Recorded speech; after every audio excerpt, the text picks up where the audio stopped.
ఈ వీడియోలో మనము 5వ తరగతి తెలుగు డిఎస్సి మరియు టెట్కు సంబంధించి 5వ తరగతి తెలుగుకు చెందినటువంటి సాలార్జంగ్ మ్యూజియం అనే పాఠ్యాంశం గురించి అందులో నుండి ఏ ప్రశ్నలు అడిగే అవకాశం ఉంది అనే అంశాలను ఈ వీడియోలో తెలుసుకుందాం.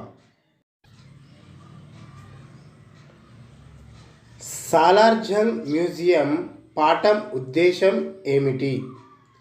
మ్యూజియంను అందులో భద్రపరిచే వస్తువులను, వాటి ప్రాశస్తాన్ని, ఉద్దేశాన్ని పిల్లలకు తెలపడమే సాలార్జంగ్ పాఠం యొక్క ఉద్దేశం. సాలార్జంగ్ మ్యూజియం అనేది ఒక కోట లాంటి పెద్ద భవంతి. సాలార్జంగ్ మ్యూజియం ఏ ప్రాంతంలో ఉన్నది? మూసీ నదికి దక్షిణం ఒడ్డున దార్ ఉల్ షిఫా అనే ప్రాంతంలో ఉన్నది. మూసీ నదికి దక్షిణం ఒడ్డున దార్ ఉల్ షిఫా అనే ప్రాంతంలో సాలార్జంగ్ మ్యూజియం ఉన్నది. సాలార్జంగ్ మ్యూజియంలో ప్రపంచ నలుమూలల నుండి ఎన్నో విలువైన కళాఖండాలు మరియు వస్తు సామాగ్రి సేకరించిన వారు మీర్ యూసుఫ్ అలీ ఖాన్ సాలార్జంగ్ III. మీర్ యూసుఫ్ అలీ ఖాన్ సాలార్జంగ్ III. సాలార్జంగ్ మ్యూజియంను ప్రజలు చూసేందుకు ఏ రోజున తెరిచారు? ప్రజలు చూసేందుకు ఏ రోజున తెరిచారు? 1951వ సంవత్సరం డిసెంబర్ 16న ప్రజలందరూ చూసేందుకు సాలార్జంగ్ మ్యూజియంను అయితే తెరవడం జరిగింది. 1951 డిసెంబర్ 16. సాలార్జంగ్ మ్యూజియం ఏ ఆకారంలో ఉన్నది? సాలార్జంగ్ మ్యూజియం ఏ ఆకారంలో ఉన్నది? అర్ధచంద్రాకారంగా ఉన్నది. సాలార్జంగ్ మ్యూజియం అనేది, ఆ భవనం అనేది అర్ధచంద్రాకారంగా ఉన్నది. భారతదేశంలో ఉన్న అతి పెద్ద మ్యూజియంలలో సాలార్జంగ్ మ్యూజియం ఎన్నో స్థానంలో ఉన్నది? భారతదేశంలో ఉన్న అతి పెద్ద మ్యూజియంలలో సాలార్జంగ్ మ్యూజియం ఎన్నో స్థానంలో ఉన్నది? భారతదేశంలో ఉన్న అతి పెద్ద మ్యూజియాలలో 3వ స్థానంలో సాలార్జంగ్ మ్యూజియం అనేది ఉన్నది. సాలార్జంగ్ మ్యూజియంను జాతీయ ప్రాముఖ్యత గల సంగ్రహాలయంగా గుర్తించింది. సాలార్జంగ్ మ్యూజియంను జాతీయ ప్రాముఖ్యత గల సంగ్రహాలయంగా గుర్తించింది భారత పార్లమెంటు. భారత పార్లమెంటు సాలార్జంగ్ మ్యూజియంను జాతీయ ప్రాముఖ్యత గల సంగ్రహాలయంగా గుర్తించింది. సాలార్జంగ్ మ్యూజియంలో ఎన్ని అర్రలున్నాయి? సాలార్జంగ్ మ్యూజియంలో ఎన్ని అర్రలున్నాయి? సాలార్జంగ్ మ్యూజియంలో 38 అర్రలున్నాయి. సాలార్జంగ్ మ్యూజియంలో 38 అర్రలున్నాయి. సాలార్జంగ్ మ్యూజియంలో గడియారం ఎక్కడ ఉన్నది? సాలార్జంగ్ మ్యూజియంలో గడియారం ఎక్కడ ఉన్నది? పెద్ద నక్ష చెక్కిన చెక్క డబ్బాలో ఉన్నది.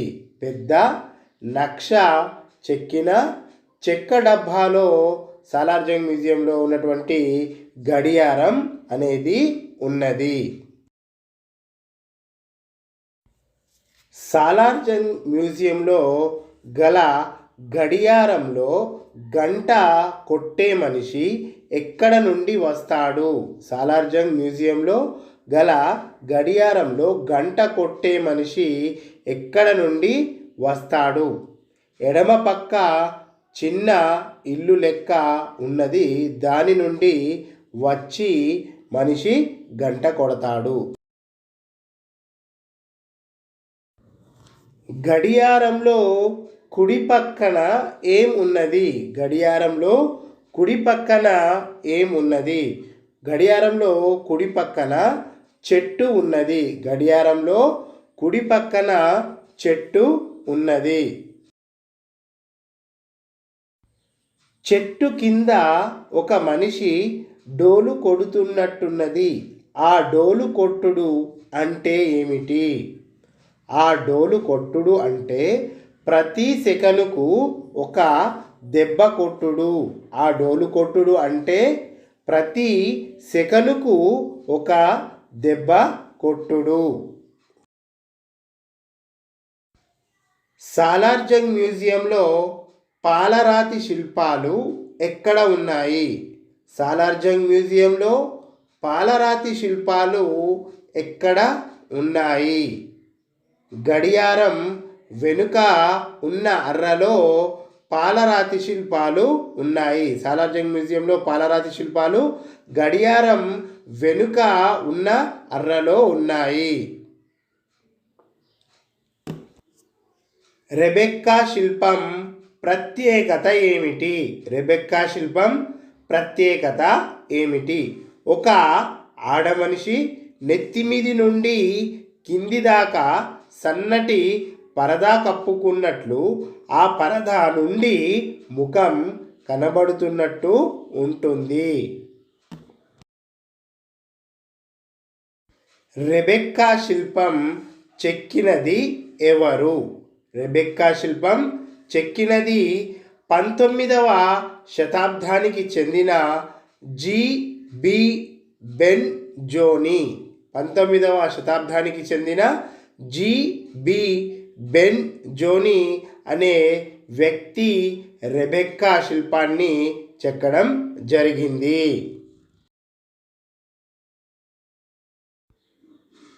రెబెక్కా శిల్పాన్ని చెక్కిన జి.బి.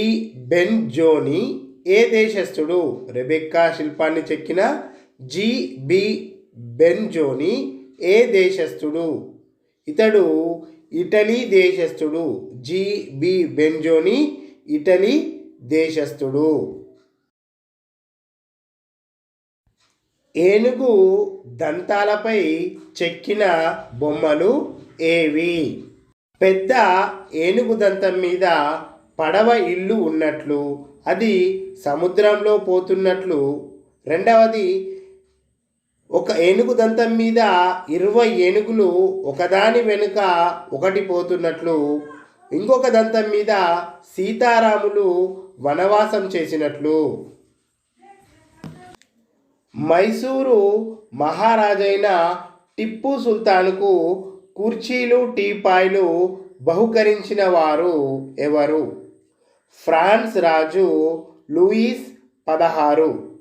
మైసూరు మహారాజైన టిప్పు సుల్తాన్కు కుర్చీలు, టీపాయ్లు బహుకరించిన వారు ఫ్రాన్స్ రాజు లూయిస్ 16.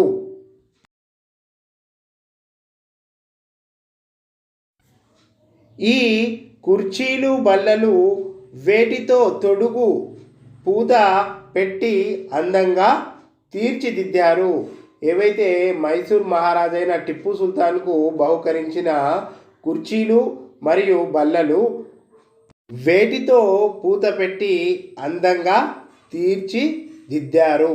ఏనుగు దంతంతో పూత పెట్టారు.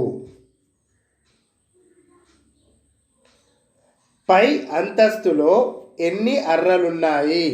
పై అంతస్తులో ఎన్ని అర్రలున్నాయి? సాలార్జంగ్ మ్యూజియం పై అంతస్తులో 18 అర్రలు ఉన్నాయి. పై అంతస్తులో 18 అర్రలున్నాయి. 19వ శతాబ్దానికి చెందిన ఫ్రాన్స్ దేశస్థుడు చెక్కిన చెక్క శిల్పం యొక్క ప్రత్యేకత ఏమిటి? ముందు నుండి చూస్తే మగ మనిషి. వెనుక భాగం అద్దంలో చూస్తే ఆడమనిషి బొమ్మలు కనబడుతున్నాయి. సాలార్జంగ్ మ్యూజియంలో చెక్క శిల్పంలో ఉన్న మనుషుల పేర్లు ఏమిటి? సాలార్జంగ్ మ్యూజియంలో చెక్క శిల్పంలో ఉన్న మనుషుల పేర్లు ఏమిటి? శిల్పంలో ఉన్న మనుషుల పేర్లు మెఫిస్టో ఫిలిప్స్ ముందున, మార్గరిటా వెనుక భాగంలో. సాలార్జంగ్ మ్యూజియంలో జహంగీర్కు చెందిన ఏ వస్తువు భద్రపరచబడింది? సాలార్జంగ్ మ్యూజియంలో జహంగీర్కు చెందిన ఏ వస్తువు భద్రపరచబడింది? సాలార్జంగ్ మ్యూజియంలో జహంగీర్కు చెందిన చురకత్తి సాలార్జంగ్ మ్యూజియంలో భద్రపరచబడింది. సాలార్జంగ్ మ్యూజియంలో నూర్జహాన్కు చెందిన ఏ వస్తువు ఉన్నది? సాలార్జంగ్ మ్యూజియంలో నూర్జహాన్కు చెందిన ఏ వస్తువు ఉన్నది? నూర్జహాన్ పండ్లు కోసుకునే కత్తి ఉన్నది. సాలార్జంగ్ మ్యూజియంలో ఏ రకాల ఖురాన్లు ఉన్నాయి? సాలార్జంగ్ మ్యూజియంలో ఏ రకాల ఖురాన్లు ఉన్నాయి? బంగారంతో రాసిన ఖురాన్, వెండితో రాసిన ఖురాన్, రకరకాల అచ్చులతో ఫాంట్లతో రకరకాల డిజైన్లలో ఖురాన్లు ఉన్నాయి. ఒక ఖురాన్ అగ్గిపెట్టె సైజులో కూడా ఉన్నది. సాలార్జంగ్ మ్యూజియం అనే పాఠ్యాంశం ఏ ప్రక్రియకు సంబంధించినది? సాలార్జంగ్ మ్యూజియం అనే పాఠ్యాంశం ఏ ప్రక్రియకు సంబంధించినది? ఇది డైరీ అనే ప్రక్రియకు సంబంధించినది. వీడియో నచ్చితే తప్పకుండా లైక్ చేయండి. డిఎస్సి ప్రిపేర్ అవుతున్న అభ్యర్థులతో షేర్ చేయండి.